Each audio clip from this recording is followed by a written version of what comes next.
So of all places, I'm looking at your neighborhood there, Port Frank's on the far right edge.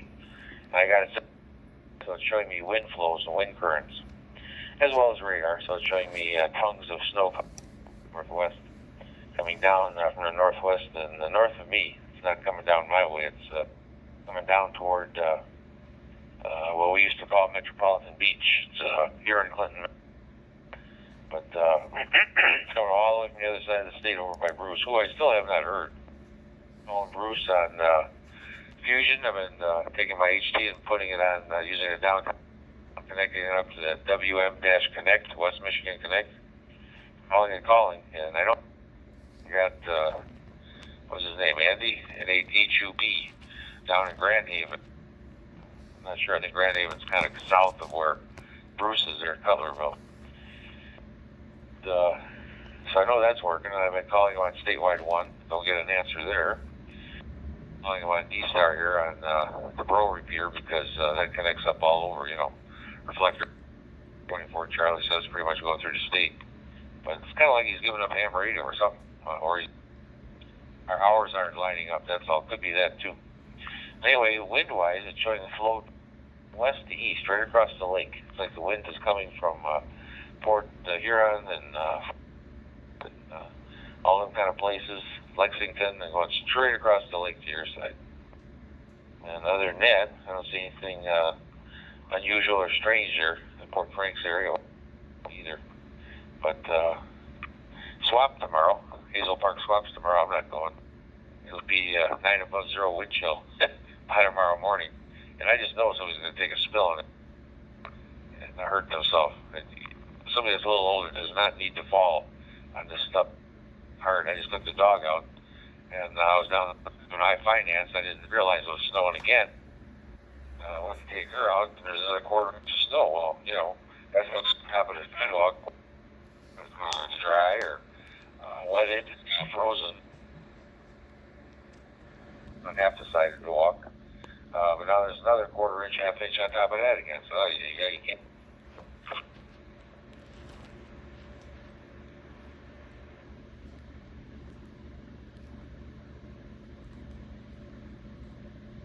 Yeah, right, and then that'd be too, right, if there's anything underneath it. So, I heard that swap's supposed to be good. I heard that. Somebody said all the tables are sold up. I think I hear that all the time too. So I'm just supposed to see. It's all weather dependent, right? If how many guys are going to get up and head out there and clean their cars off, and they really don't have to go to. So, yeah, so it'll be interesting. I'll be waiting to hear from other guys or whatever. How wet or whatever there, but I ordered a new Raspberry Pi the other day, so.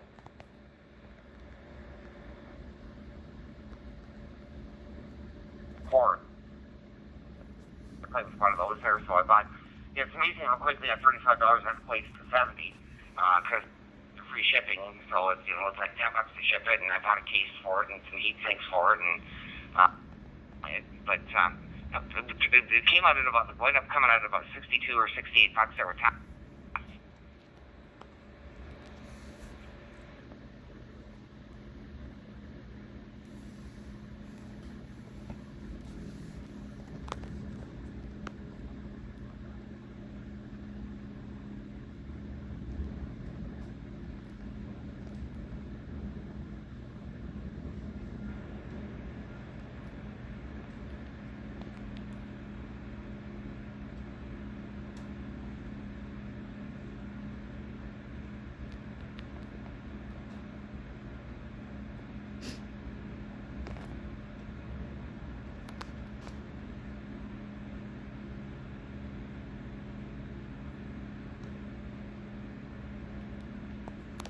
Probably experience with it at all. Like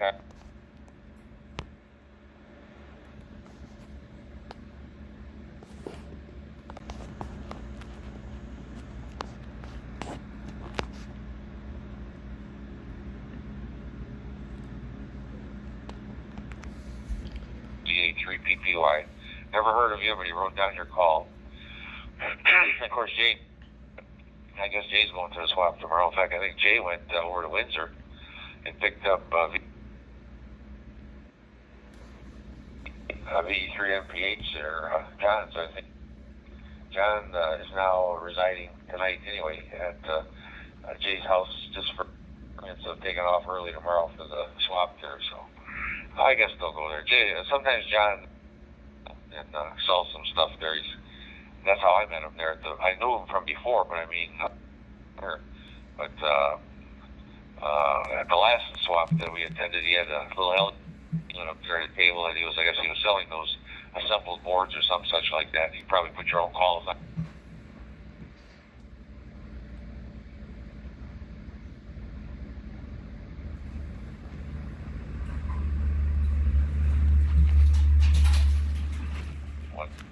I said, but I don't know what's wrong with XOLs there and why he in it. And I don't. Does that sound familiar to you? A black box? It's a little tiny black box. He says, like I said, he does have Comcast cable. And I thought he called it only TV. I'll plug it in. Never plug it again. Mine runs on Pi-Star. Whatever he has in that black box, I think it also runs on Pi-Star. Well, we got good software. I mean, a good operating system. Anyway, everybody I hear down here brags about Pi-Star. So, well, back to you.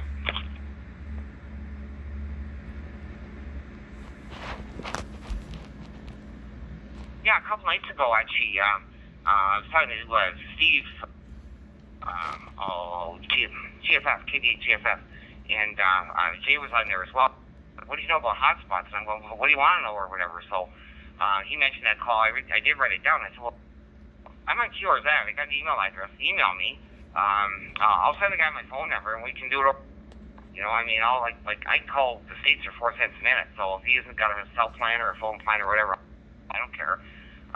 Yeah, he's probably having trouble getting the Wi-Fi to work. And if you can't get the Wi-Fi to work, then because you control it all through basically a browser comes up. Very much in a dashboard, you know, for the different DMR stations or for the different D-Star stations and stuff.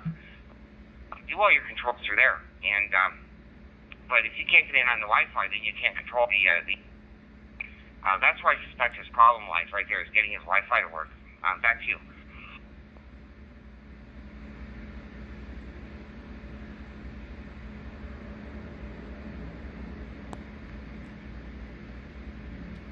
But I mean, regard identifying it, does that sound familiar to you? A little black box?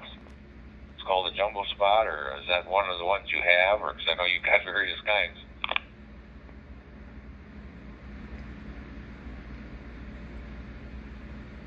Oh, Roger. Same thing that I sold to Tommy back at the swap about half the show over there. And I think he's had some pretty good luck with that thing. Yeah, it'll have a Pi Zero in it. A little Raspberry Pi Zero W they call it. There'll be a little modem board on top of it, and a little antenna coming out of the thing, and away you go. So yeah, that sounds very, very familiar there. Be about the size of half a pack of smokes. So quite familiar with that particular what he's likely got. Like I say, they're not really difficult to set up, but just like anything else, Larry, like the more you do it, the easier. And they still throw me a loop every once in a while, but like I say, if you can't get in, what they'll do is if they can't connect to Wi-Fi, they actually invoke their own. So if you go and you check your available Wi-Fi connections on your computer, it'll call itself Pi-Star, or it'll call itself something like that.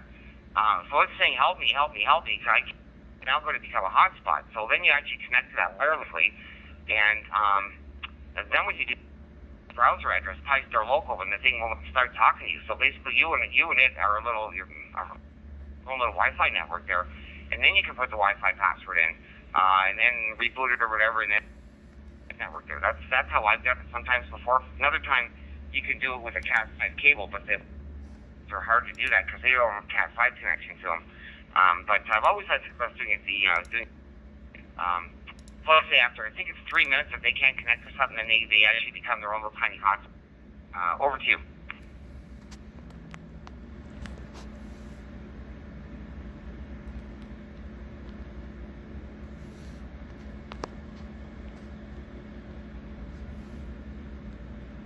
I remember you telling me that before, that if they can't find a Wi-Fi connection, then sets up its own. That's pretty intelligent there. It's pretty ingenious programming there. Boys there over the UK, I guess. And you were mentioning, you just mentioned something here in your last two transmissions about, I don't know, they put me on the DMR and connecting with trying to, one way or another, do something to get connected. That would happen. One CMC was now moved down to Florida permanently.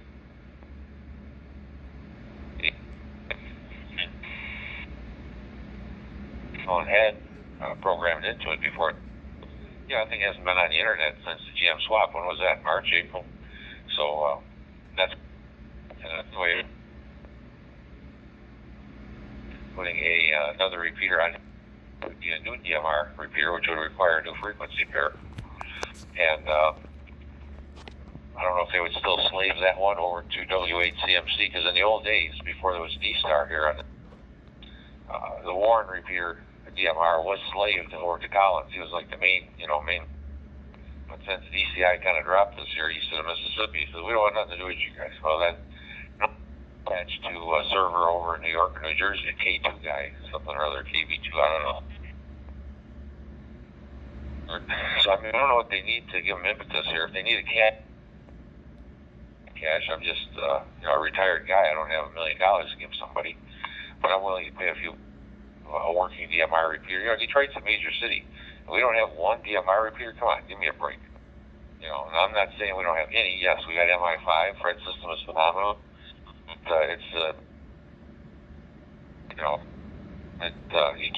Here we are talking on it, and talking all over the state, and that's amazing that they have a system like that with a microwave backbone, macro.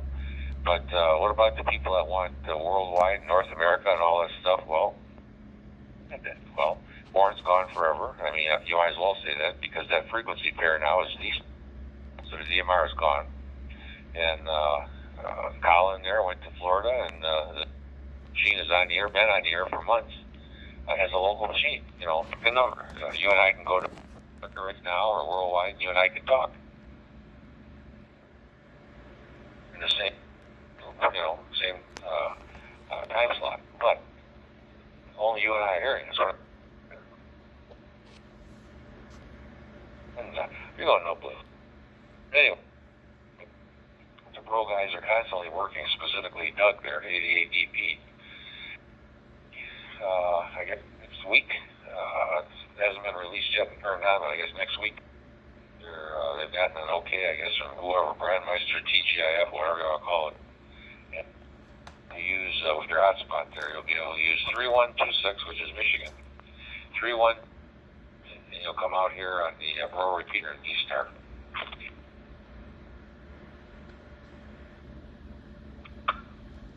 W8TMS.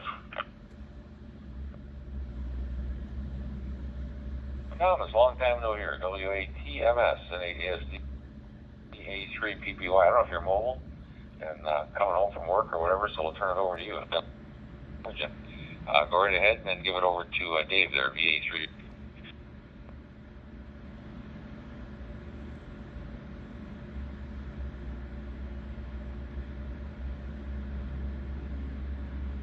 Hey guys, no, I'm at home. And again, that new job, I've got Fridays and Saturdays.